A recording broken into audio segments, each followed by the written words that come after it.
Alhamdulillah, alhamdulillahilladzi 'allama bil qalam, 'allama al-insana ma lam ya'lam. Amma ba'd, bersyukur kita kepada Allah Subhanahu wa taala dan mengucapkan alhamdulillahi rabbil alamin. Bersalawat kepada baginda Nabi besar Muhammad sallallahu alaihi wasallam dan berlepaskan doa Allahumma shalli ala sayyidina Muhammad wa ala ali sayyidina Muhammad. Yang sama kita muliakan Al-Ustaz yang telah ada bersama kita, yang sama kita muliakan Bapak Ketua BKM Muslim di Siti dan seluruh staf jajarannya, yang kami muliakan ayahanda dan ibunda yang insyaallah dirahmati oleh Allah Subhanahu wa taala. Langsung saja sebelum kita mendengarkan kajian dari Al-Ustaz, marilah kita buka pengajian ini dengan berlafazkan Al-Basmalah. Bismillahirrahmanirrahim. Kepada Ustaz yang telah tempatkan persilakan dengan segala hormat.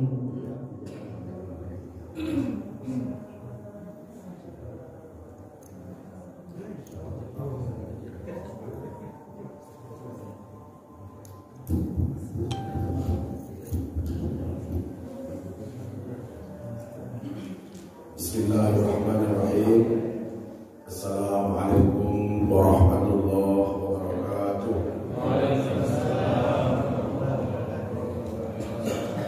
Alhamdulillahi hamdan hamidin wa hamdan syakirin, hamdan yuwafi ni'amahu wa yukafi'u mazidah. Asyhadu an la ilaha illallah wahdahu la syarika lah wa asyhadu anna Muhammadan 'abduhu wa rasuluh alladzi la nabiyya ba'dah. Allahumma salli wa sallim ala sayyidina Muhammadin wa ala alihi wa ashabihi wa man tabi'ah. Amma ba'du, faqala Allah subhanahu wa ta'ala fi kitabil karim, asdaqul qailin, bismillahirrahmanirrahim. Laqad khalaqnal insana fi ahsani taqwim, thumma radadnahu asfala safilin, illa alladhina amanu wa 'amilus solihati falahum ajrun ghairu mamnun. Shadaqallahu al-'azim. Yang sama kita hormati dan kita muliakan Bapak Ketua BKM beserta seluruh jajaran pengurus yang hadir di seluruh yang berkah ini, khusus kepada sahib saya Bangga Tuan, ini Ketua Dewan Penasihat Majelis Ulama Kota Siantar. Saya nggak sangka bisa ketemu beliau, berkah sekali pertemuan ini, sudah lama kami tidak ketemu. Para orang tua saya, Bapak Ibu jamaah masjid rahimahullah. Alhamdulillah, di subuh tanggal 17 Sya'ban 1443 Hijriah hari ini kita masih diberikan Allah hidayahnya, diberi Allah ridhonya untuk senantiasa menumbuhkan iman, untuk senantiasa memelihara ketakwaan kita, sehingga dalam situasi dan kondisi apapun kita tetap melaksanakan apa yang menjadi perintahnya dengan prinsip sami'na wa ata'na, ya Tuhan kami dengar dan kami patuhi. Semua ini adalah patut kita syukuri karena tidak semua orang punya kesempatan yang dapat kita alami pada hari ini, sehingga ini menjadi nikmat yang sungguh luar biasa dalam perjalanan hidup kita. Apalagi waktu subuh Rasulullah SAW, barang siapa datang menegakkan berjamaah di sholat isya, maka nilainya sama dengan sholat setengah malam. Barang siapa yang datang menegakkan jamaah sholat subuh, sama nilainya dengan sholat satu malam. Subhanallah. Jadi hari ini, pagi subuh ini, Bapak Ibu, bapak saya yang saya muliakan, dari sejak tenggelam matahari semalam sore sampai terbit matahari ini, kita tidak pernah berhenti sholat, tidak batal wudu, tidak makan, tidak minum satu malam penuh. Nilainya orang yang menegakkan sholat subuh berjamaah. Oleh karena itu, jangan sekali-kali atau upayakanlah semaksimal mungkin sholat berjamaah subuh itu kita kejar. Sebab kita tidak tahu amal ibadah mana yang besok yang menyebabkan kita masuk ke dalam surga. Jangan-jangan subuh ini yang menyebabkan kita masuk ke dalam surga Allah Subhanahu wa taala. Bapak Ibu rahimahullah, kerinduan kita kepada baginda Rasulullah SAW selalu kita ungkapkan kami mengucapkan salawat dan salam kepadanya. Allahumma shalli ala sayyidina Muhammad wa ala alihi sayyidina Muhammad. Di pagi subuh ini kajian kita masih seputar tentang min asyratis sa'ah, tanda-tanda akhir zaman atau tanda-tanda dekatnya hari kiamat. Spesial saya mengambil itu karena saya baca ada buku 40 hadis tentang tanda-tanda min asyratis sa'ah, 40 tanda-tanda kedekatan kita dengan kiamat itu. Maka pagi ini diantaranya hadis yang menyangkut dengan tanda-tanda itu akan kita paparkan dalam waktu yang tidak mungkin terlalu lama. Bapak Ibu hadirin rahimakumullah, sebuah hadis yang diriwayatkan oleh Ibnu Majah yang datang dari Abdullah bin Umar. Qala Rasulullah sallallahu alaihi wasallam, "Khamsun idza talitu bihinna wa a'udzu billahi an tudrikuhunna."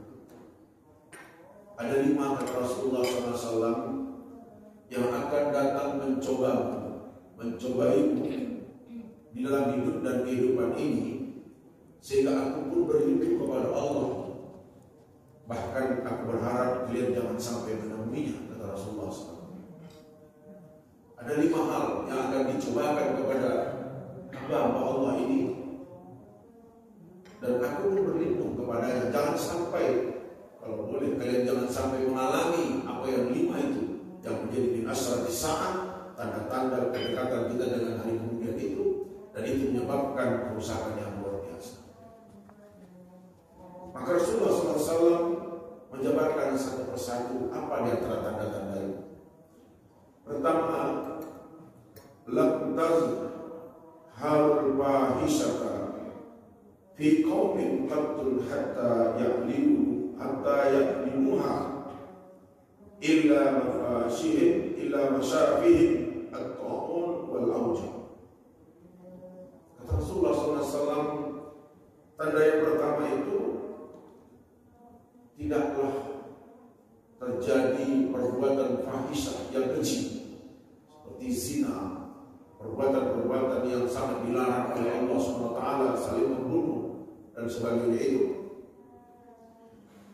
sehingga mereka melakukannya secara terbuka, ya, secara terbuka melakukannya, tidak tertutup.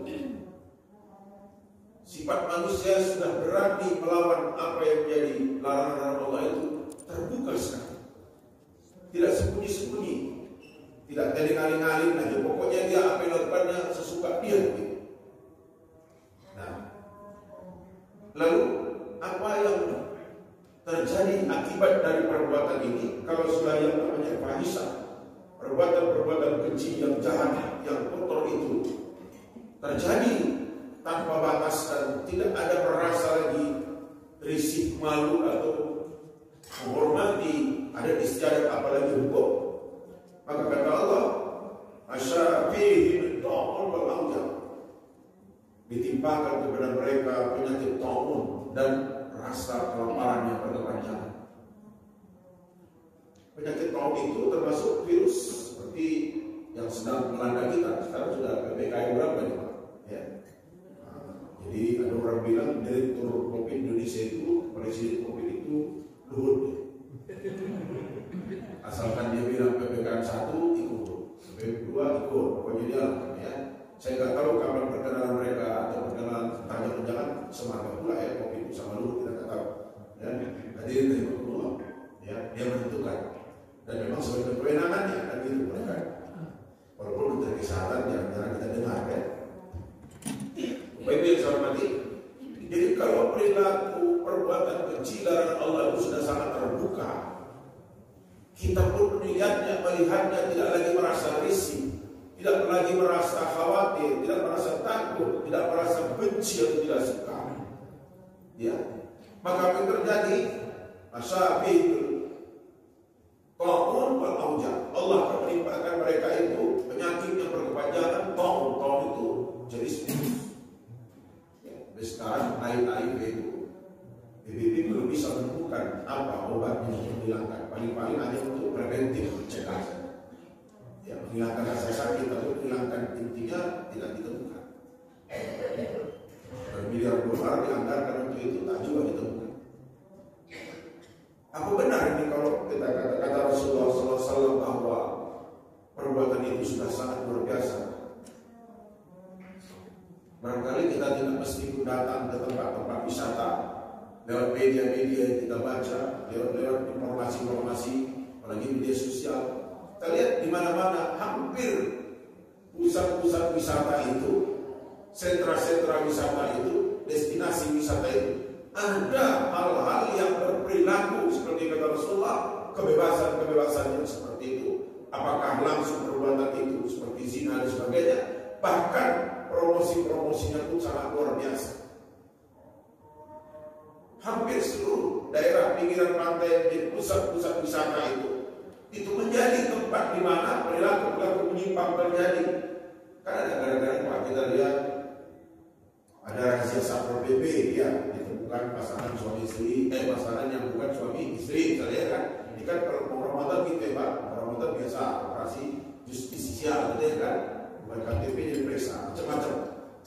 Nah, ketika ini sudah tidak lagi menjadi rasa hal yang menakutkan di tengah masyarakat itu, maka turunlah berkepanjangan apa yang disebut dengan COVID, virus itu tidak pernah hilang, terus-terus. Ya. Nah, demikian wal auja itu, ya. Juk itu rasa lapar, rasa kebutuhan hidup ini hilang, kebutuhan hidup ini sulit dicari, sulit didapatkan. Jadi buat nanti, kalau sudah merajalela perbuatan-perbuatan yang benci itu, maka penyakit virus itu tidak pernah berhenti, ada terus. Dan demikian juga rasa ketakutan akan lapar terus menyerang kehidupan umat dan bangsa. Nah, ini kata Rasulullah SAW yang menyebabkan munculnya penyakit yang tidak pernah berhenti di tengah-tengah masyarakat kita. Kemudian yang kedua kata Rasulullah SAW, walam yanqudul mikyala wal mizana illa uhida bisinin wa syiddatin mu'natin wa jawril sultana alaihi. Apa yang kata Rasulullah? Tidaklah perilaku para pedagang yang selalu mengurangi timbangannya, bertransaksi yang merusak kehidupan seperti narkoba dan sebagainya itu, ya, menyebabkan timbulnya ukhidha bisinina wa syiddah, masa kemarau yang panjang. Lalu wajawri sultana alaihi, pemimpin-pemimpin yang saling memberlakukan di tengah kehidupan masyarakat itu disebabkan apa? Kalau sudah para pedagang bisnis transaksi dagang itu sudah banyak menyimpang, ya. Karena kan ini ibu perkara minyak ya, Pak ya. Contoh dekat aja. Ada Megawati bilang apa ya, minyak makan terus, rebus saja lah, gitu kan, ibu ya. Artinya ketika transaksi ini sudah tidak lagi sesuai dengan sistem dagang yang baik yang menuntut adanya rasa keadilan, menimbun barang, melakukan harga yang sesuka-suka dan sebagainya, ya. Nah, ini yang budunal mikyal wal mizan, merusak tatanan timbangan sukatan itu, maka akan terjadi akibatnya. Kata Rasulullah SAW, ukhidha sinina wa syiddah, akan terjadi kemarau panjang sehingga tumbuh-tumbuhan sumber-sumber kehidupan yang tumbuh di bumi ini sangat sulit didapatkan, ya. Mestinya panen pada musim ini tiba-tiba target panennya tidak terpenuhi, misalnya seperti itu. Lalu apalagi wajawri sultan alaihi, kejahatan penguasa itu muncul di tengah-tengah mereka. Tindakan-tindakan yang membuat susah orang banyak itu muncul di tengah-tengah mereka. Kebijakan-kebijakan yang diambil oleh putusan kebijakan penguasa itu membuat masyarakat itu sulit mendapatkan kehidupan, susah, gaduh, galau dan sebagainya. Jadi rupanya para pedagang punya saham dia terhadap turunnya bencana dan mengundang penyakit-penyakit dalam masyarakat ini. Pak Ibu hadirin rahimakumullah. Sekali waktu saya pernah itu pagi-pagi ada keperluan ke supermarket Semarang. Ada membeli sesuatu, anak saya itu sana lihat. Jadi beli antum busa, mau bikin apa namanya untuk apa seni kreasi ya. Buka toko, si gadis menjual itu, saya tuh gadis kan masih muda ya. Dek, ada busa kayak gini contohnya, ada Pak ya. Juga ada kan biasalah namanya dagang, dia tawar sekian, boleh sekian, bersumpah. Sumpah Pak, modalnya belum cukup. Geser belakangnya saya. Ini anak ini pedagang, bagi kota pelayan pedagang lah ya. Pagi-pagi sudah sumpah bohong ini. Saya tahu, ya. Untuk meyakinkan dengan harganya itu supaya saya beli karena saya butuh, dia pakai sumpah. Demi Allah Pak, modal saya tak cukup. Masya Allah. Sebenarnya itu pedagang, benarkah itu sumpahnya? Belum tentu. Pasti dia akan mencari keuntungan 2 kali lipat atau minimal 1,5 kali lipat. Maka digunakan sumpah. Oleh karena itu ketika pedagang ini menjual sesuatu barang menggunakan sumpah, hati-hati, jangan bayar timpalan sumpah kalau tidak sesuai dengan kata-katanya itu. Masya Allah Bapak Ibu, gimana sumpah itu 3 hari puasa betul-betul, tidak main-main. Harus 3 hari puasa betul-betul itu. Kalau dia melanggar sumpah. Sumpah Bu, harganya memang sekian, modal sekian Bu, pakai sumpah demi Allah pula. Tiba-tiba tidak demikian, kita tanya dengan banding toko yang lain, kain yang sama, kualitas yang sama, kok beda? Sudah bersumpah Bu kawannya. Nah, ini patutlah kata Rasulullah SAW. Akibat daripada perilaku pedagang yang seperti itu, menggunakan sumpah yang tidak benar, melakukan transaksi yang dengan gurur, dengan tipu daya, maka terjadilah bencana bala yang dengan Allah Subhanahu wa taala seperti itu. Jadi hati-hati kita dalam hal menyangkut orang-orang yang berperilaku bertugas dalam masalah bisnis dan sebagainya. Kemudian yang ketiga, Rasulullah SAW walam yamna'uz zakata amwalihim illa muni'ul khatra minas sama'i wala baha'ima lam yubtar. Kata Rasulullah SAW, tidaklah mereka mengeluarkan zakat, ya, ditahan zakat itu, harta mereka tidak mau mengeluarkan zakat padahal sudah berkewajiban sebagai muzaki mengeluarkan zakat. Dampaknya apa? Kata Rasulullah, ya, muni'ul khatra minas sama', tertahan air hujan itu dari langit, tak turun mendung, ya, ini hujan dari tak jadi. Kata Rasulullah SAW, walau lal bahaimu lam yumtar, andai kata tidak ada binatang-binatang membutuhkan air, tidak akan turun hujan itu. Jadi kalau kemarau panjang atau tanda hanya mendung saja tidak hujan-hujan, sehingga sumber air itu berkurang bagi kebutuhan hidup manusia. Siapa yang menyebabkan ini? Orang-orang yang enggan membayar zakat. Orang-orang yang menahan zakatnya, tidak dikeluarkan zakatnya, dialihkan untuk modal usaha dan sebagainya, maka yang terjadi mendung saja tak jadi hujan. Untung aja ada kodok yang memerlukan hujan, untung ada binatang-binatang lain, mereka bertasbih memuji Allah SWT. Jadi jangan kita sangkakan kodok yang membunyi sebelah rumah Hawa itu alami, tidak. Sabbaha ma bis samawati wa bil ardh. Satu lagi, sabbaha man bis samawati wal ardh. Kalau ma itu berlaku semua makhluk, kalau man hanya untuk manusia. Bertasbihlah semua makhluk yang ada di bumi kepada Allah Subhanahu wa taala. Jadi kodok itu, burung yang berkicau pagi itu bertasbih kepada Allah Subhanahu wa taala. Ya. Kalau mereka tidak ada, tidak turun hujan karena mereka juga butuh dengan air itu. Bertasbih. Jadi Ustaz, ikan kayak mana tasbihnya? Tak tidur dia macam. Ada pernah yang ikan tidur Pak? Tengoklah pagi gerak, ya kan? Itu tasbih. Gak pernah ikan tidur. Jadi seluruh makhluk itu sabbaha ma fis samawati wa fil ardh. Bertasbihlah seluruh makhluk yang ada di langit dan bumi ini, ya, termasuk malaikat. Seluruh makhluk itu bertasbih kepada Allah Subhanahu wa taala. Dia memuji Allah dengan sunatullah, dengan cara Allah menciptakan dia dengan cara bertasbih. Kalau kita kan subhanallah, alhamdulillah, la ilaha illallah, wallahu akbar, itu pun kadang-kadang malas. Begitu assalamualaikum kanan, assalamualaikum kiri, cabut, ya kan? Jadi ada peran di sini para muzaki ketika menahan hartanya tidak dikeluarkan zakatnya, maka ini menyebabkan mendung saja tak jadi hujan.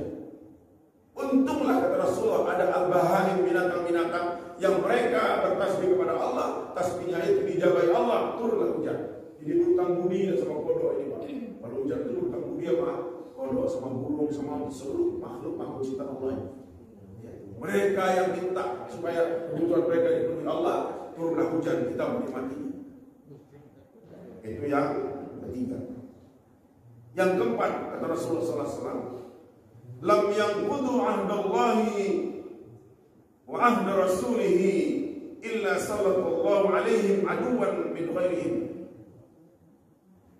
Kata Rasulullah SAW, ketika hukum Allah dan Rasulnya tidak dipenuhi, ketika hukum Allah dan Rasulnya itu tidak ditegakkan, ketika hukum Allah dan Rasulnya itu tidak menjadi panduan dalam kehidupan, sallallahu alaihi aduwan ghairihim, maka kata Rasulullah SAW, diambil kekuatan moralkah, materikah yang ada di tangan kamu itu oleh musuh-musuh kamu sendiri.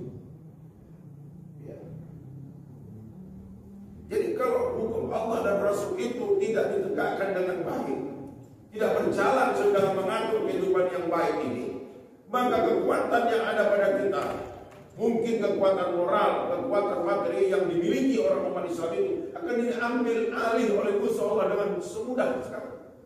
Oleh musuh kamu dengan mudah diambil, dikuasai. Ya. Nah ini kaitannya dengan nilai kehidupan kita terasa seperti itu.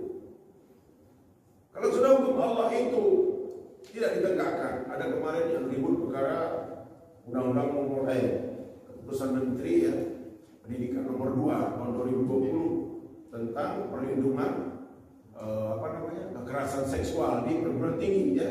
Nah, itu kan agak ribut sedikit ya.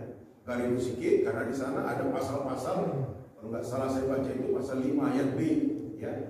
Orang atau perempuan yang dilakukan kekerasan terhadap perempuan itu oleh seorang laki-laki, tapi dia tidak keberatan, maka tidak bisa dipidana. Nah, kalimat keberatan itulah yang ribut, akhirnya dicabut, dicoret dengan prinsip suka sama suka ya. Jadi tidak keberatan, itu kan gampang itu. Terjadi seorang laki-laki dengan seorang perempuan, tindakan kekerasan kepada perempuan itu, mungkin dibayar ganti ruginya pakai materi 10.000 ya, selesai, saya tidak keberatan, maka laki-laki tidak bisa dituntut dengan pasal pidana.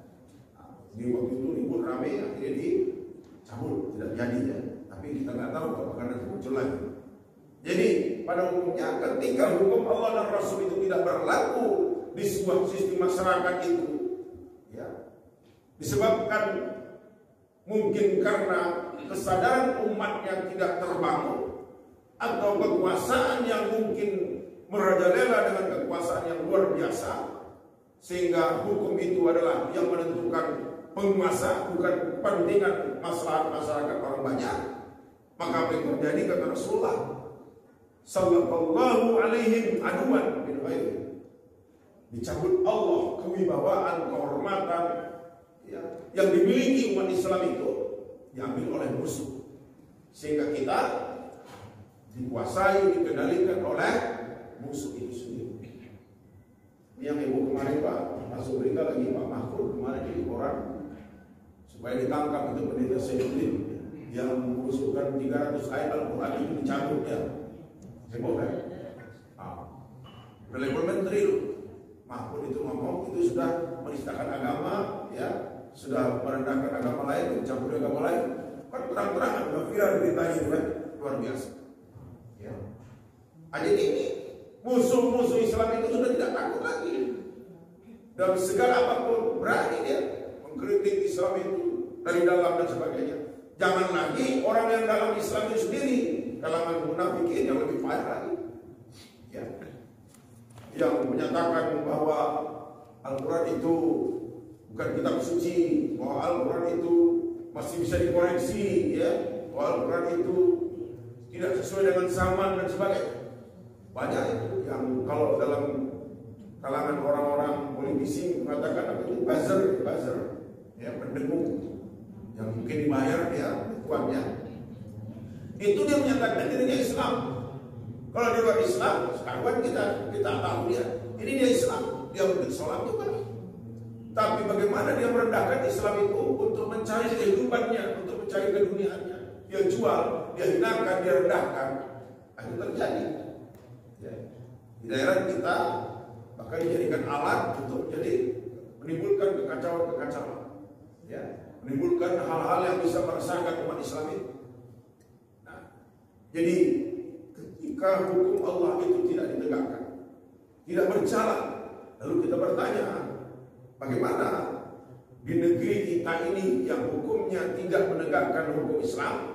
Sebenarnya Bapak Ibu, Pancasila itu sudah prinsip-prinsip Islam. Ketuhanan yang Maha Esa. Kita kan Tuhan kita yang Maha Esa. Ya kan? Keadilan, persatuan, musyawarah, ya kan? Itu kan prinsip-prinsip Islam. Cuma barangkali kita belum bisa meraih dan menerapkan sistem yang baik itu, sehingga seolah-olah kalau kita bicara yang baik itu terpisah dari prinsip Islam, maka ditudinglah intoleran dan segala macam. Tidak. Sebenarnya kalau prinsip ketuhanan yang masa tidak ada boleh lagi di negeri ini orang yang tidak bertuhan, kan begitu. Wajib bertuhan. Sesuai dengan keyakinan kepercayaan masing-masing. Pasal 8 Undang-Undang 45. Ya. Persatuan. Kalau sudah persatuan Indonesia tidak boleh ada kegaduhan. Bayangkan ada ustaz tak boleh masuk ke daerah dia. Ya. Kemarin lagi waktu Menteri Agama kita menganalogikan apa tuh ngomong haji dan azan, tuh mantan wali kota salah satu di Sumatera Barat diharamkan oleh Menteri Agama memijak tanahnya. Kan? Ini kan membuat kegaduhan. Ya. Masa ada orang mengharamkan Indonesia ini bijak oleh orang lain gitu kan? Ya, sebenarnya karena apa? Emosionalnya atau karena mungkin ya ketidakpatutannya melihat sesuatu yang dilakukan oleh orang-orang yang punya tanggung jawab di negeri ini, maka terjadi reaksi seperti itu. Reaksi-reaksi inilah kadang-kadang itu dikemas menjadi seolah benturan dan menjadi hal yang sangat merugikan. Bayangkan kalau kita orang Medan mau ke Sumatera Barat, nanti ditanya KTP Medan mau keluar, nggak boleh. Kan ngeri gitu itu kan, terjadi disintegrasi bangsa. Ya. Kenapa itu terjadi? Karena penghayatan pengamalan nilai persatuan itu hari ini sudah tidak dipupuk lagi, tidak disuburkan lagi, tidak ditumbuhkan lagi. Padahal Islam katakan wa'tasimu bihablillah. Ya. Ikatlah dirimu dengan tali Allah. Wala tafarraqu. Jangan berpisah, jangan terjadi kegaduhan. Tapi digunakan oleh orang-orang tertentu. Sekarang kita rasakan Pak, umat Islam ini dibenturkan satu dengan yang lain. Ya. Kalangan habaib saja pun ada habaib yang seperti ini, ada habaib seperti ini, lalu diadu, digombakan, adu domba namanya kan. Akhirnya apa yang terjadi? Wah, selama ini habaib kita pandang orang yang terhormat, maka muncullah ya, hal-hal yang sangat diskriminatif, merugikan kita. Ini yang terjadi. Bapak Ibu hadirin rahimakumullah. Nah, oleh karena itu kita umat Islam menyadari sedang dalam cobaan yang berat. Maka kata Rasulullah, kamu sedang dicoba ini. Dan dicoba yang mengakibatkan munculnya kegaduhan, benturan-benturan kepentingan dan sebagainya. Nah, maka yang kelima kata Rasulullah SAW, wa man lam tahkum a'immatuhum bi kitabillah wa takhayyaru bima anzalallahu illa ja'alallahu ba'sahum bainahum. Yang kelima, lebih keras lagi. apabila hukum Allah itu tidak ditegakkan oleh para pemimpin-pemimpin mereka, a'immatuhum, pemimpin-pemimpin mereka, dengan kitabullah, berdasarkan sumber-sumber hukum Allah dan Rasulnya, fatahayyaru bima anzalallah, atau memilih di antara hukum-hukum yang datang dari Allah dan Rasulnya itu, maka apa yang menyebabkan itu? Dampaknya illa ja'alallahu ba'sahum bainahum, kecuali di tubuh mereka, di tengah masyarakat mereka terjadi kekerasan-kekerasan di antara mereka itu. Ya. Kita mengucapkan Allahu Akbar saja di depan rame-rame, wah ini sudah ekstrimnya. Allahu Akbar, ekstrim, kan? Saya tadi malam buka-buka apa itu informasi lah dari media. Itu kan ada masjid silaturahim yang ada di Megamas ya, yang di Sukarami itu, yang menjadi masalah tentang pemindahannya. Ya, saya tengok anak muda pakai baju Pancasila, mereka membela di situ jangan diusir, pakai Allahu Akbar, Allahu Akbar, kami Pancasila ranting ini, ya kan? Tapi nanti ada muncul, waktu kalau sudah menggunakan kalimat Allah Akbar itu takbir itu ekstrim, intoleran. Inilah yang terjadi. Kata Rasulullah SAW, kalau a'immatuh, para pemimpin-pemimpin penguasa bangsa itu tidak menerapkan hukum Allah dan Rasulnya, illa ja'alallahu ba'sahum bainahum, kecuali Allah menciptakan di tengah-tengah mereka itu permusuhan di antara mereka.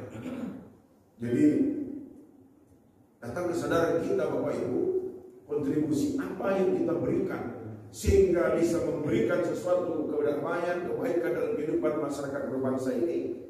Kalau para imamnya, para pemimpinnya, para penguasanya tidak peduli kepada hukum Allah dan Rasul, ya, maka paling tidak kita bersifat defensif, menahan diri. Paling tidak menahan diri. Man ra'a minkum munkaran falyughayyirhu bi yadihi, fa illam yastati' fa bi lisanihi, fa illam yastati' fa bi qalbihi, ala wa ya'lamu iman, kata Rasulullah. Kalau kamu lihat kemungkaran itu, tapi powermu, kekuasaanmu tidak bisa merubah itu, lakukanlah dengan nasihat, dengan lisan. Ya, lisan sekarang, nasihat sekarang sudah pakai media sosial, tak lain kata-kata, kirim saja jadi ingatkan. Fa illam yastati', kalau tidak mampu, ya, fa bi qalbi, maka dengan hati. Apa maksudnya? Defensif. Ala wa ya'lamu iman, kata Rasulullah, inilah selemah-lemah iman. Paling tidak kita tidak merespon, tidak tepuk tangan, tidak mengaplus perbuatan-perbuatan yang sudah sangat menyimpang dari kehendak Allah dan Rasul. Nah ini sifat defensif ini termasuk upaya kita. Tapi kalau kita sudah hidup menghapusnya, meresponnya, mengapresiasinya yang jelas-jelas tidak sesuai dengan hukum Rasulnya, ya kita hanyut dan kita masuk dalam kelompok mereka. Nah, jadi Bapak Ibu, ini yang menyebabkan turunnya bencana atau tanda-tanda mendekati kiamat itu semua ada akibatnya, dampaknya dalam kehidupan masyarakat kita. Mulai dari pedagangnya, para a'immah pemimpinnya, orang-orang yang muzaki yang tidak memenuhinya, itu kan, termasuklah orang-orang yang memiliki kewenangan tidak melaksanakannya dengan baik sesuai dengan amanahnya, maka inilah terjadi hal-hal yang bisa menimbulkan kegaduhan, keresahan dalam kehidupan kita. Inilah hadis Rasulullah SAW yang diriwayatkan oleh Ibnu Majah dan disampaikan pada subuh hari ini.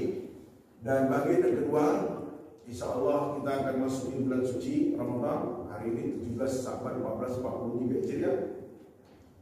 Tentu kita punya pemerintahan. Kita tunggu saja keputusan pemerintah. Walaupun saudara kita Muhammadiyah sudah memutuskan tanggal 2 April, karena mereka memakai hisab hakiki, tidak mesti melihat anak bulan. Jadi ada bedanya, ya. Ada yang disebut dengan wujud hilal, ya. Ketika menurut koordinat hitungan ilmu falakiyah di bawah 2 derajat itu sudah diduga adanya anak bulan, maka sudah puasa besoknya. Tetapi kita menggunakan apa yang disebut dengan ijma' ulama, harus ru'yah, ya. Walaupun sudah dihitung tapi ru'yah. Ketika di atas 2 derajat baru bisa dihitung anak bulan itu kelihatan. Kalau di bawah 2 derajat belum itu tanggal 1 Ramadan, maka itu para ahli yang berkumpul oleh majelis ulama. Kita tunggu saja keputusan pemerintah. Ustaz, kalau pemerintahnya salah, yang benar si A atau si B gimana? Besoknya kita akan diazab pemimpin itu sendiri yang memutuskan. Ditanya sami'na wa ta'na. Ditanya Tuhan, kok puasanya hari ini kau? Sementara yang benar ini. Ya kata pemimpin kami begitu. Aman awak, ya kan? Hadirin yang saya hormati. Nah, tentu Bapak Ibu, bagi kita yang sudah relatif usia yang sudah dari Allah dengan baik ini di usia-usia di atas 50-an ini, kita berharap mudah-mudahan inilah Ramadan yang terbaik dalam perjalanan hidup kita. Ya, jadi Pak Imam berdoa, Allahumma barik lana Sya'bana wa ballighna ila Ramadan. Ya Allah, berkahilah ini Sya'ban, ya, sampaikanlah kami kepada Ramadan. Tidak ada lain, Ramadan ini adalah merupakan ibadah yang istimewa, walaupun ibadah yang lain punya hal istimewa. Tapi ibadah ini adalah sangat sirri, sangat rahasia. Kalau sholat awal, nampak ruku, nampak sujud, nampak iktidal. Kalau zakat awal, ada yang berzakat, ada yang terima zakat. Ya. Kalau haji awal, satu orang haji 40 mobil antaranya di bandara, kan? Nampak. Tapi puasa tidak.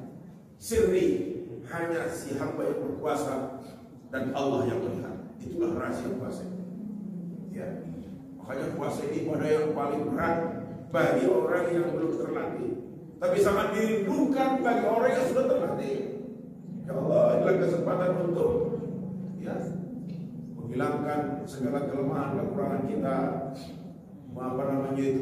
mendilik dosa-dosa kita yang lalu kecil maupun yang besar, dapat keampunan di Ramadan ini, ya kan? Karena kata Rasulullah, man shoma Ramadhana imanan wa ihtisaban ghufira lahu ma taqaddama min dzambihi. Yang puasanya dalam Ramadan ini ikhlas karena tuntutan perintah agama, di sana dia beribadah dengan lipatan-lipatan pahala yang begitu besar, dia yakini, maka seluruh dosanya diampunkan. Subhanallah. Ya. Di hadis yang lain kata Rasulullah, sebaik-baik umur adalah hambaku yang dari Ramadan ketemu dengan Ramadan berikutnya.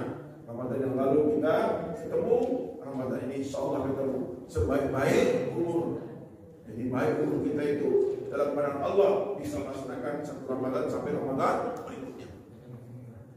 Kita berharap mudah-mudahan Ramadan ini doa-doa umat Islam akan mengubah peta kehidupan masyarakat kita, akan mengubah kebijakan-kebijakan yang seperti kita gambarkan dalam hadis tadi, bagaimana hari ini kehidupan umat Islam yang semestinya menjadi kekuatan utama, maka kita kembalikan kepada Allah. Kalau mudah-mudahan akan menjadi umat yang berwibawa, umat yang mempunyai sikap yang tegas, umat yang berani menegakkan kebenaran. Itulah mudah-mudahan doa-doa kita Ramadan yang akan datang. Amin ya rabbal alamin. Nasrullah wa tufariq wa basyiril mu'minin. Selamat menunaikan ibadah Ramadan 1443 Hijriah. Semoga Allah memanjangkan umur kita, beramal ibadah di dalamnya, diterima segala doa dan amal ibadah kita. Billahi taufiq wal hidayah. Assalamualaikum warahmatullahi wabarakatuh. Bismillahirrahmanirrahim. Alhamdulillahirabbil alamin. Wassalatu wassalamu ala asyrafil anbiya'i wal mursalin sayyidina Muhammadin wa ala alihi wa ashabihi ajma'in. Allahumma taqabbal minna anwa'ana innaka antas samiul alim wa tub 'alaina innaka antat tawwabur rahim. Allahumma tawwil umurana wa dawwir qulubana wa tsabbit imanana wa ahsin a'malana wa wasi' arzaqana wa ila al-khairi qarribna wa 'anil syarri ab'adna wa qdi hawaijana fid dunya wal akhirah innaka 'ala kulli syai'in qadir. Allahumma ighfir lana dhunubana wa liwalidina rabbi irhamhum kama rabbawna shighara wa li jami'il mu'minina wal mu'minat wal muslimina wal muslimat al ahya'i minhum wal amwat bi rahmatika ya arhamar rahimin. Allahumma zidna 'ilman nafi'an wa qalban khashi'an wa rizqan halalan tayyiban mubarakan sala ya khairur raziqin. Allahumma barik lana Sya'bana wa ballighna ila Ramadan ya arhamar rahimin. Rabbana ja'al hadha jam'ana jam'an marhuma wa tafarruqana min ba'di tafarruqan ma'suma. Rabbana atina fid dunya hasanatan wa fil akhirati hasanatan wa qina adzaban nar. Sallallahu alaihi wasallam. Alhamdulillahi rabbil alamin. Taqabbalallahu minkum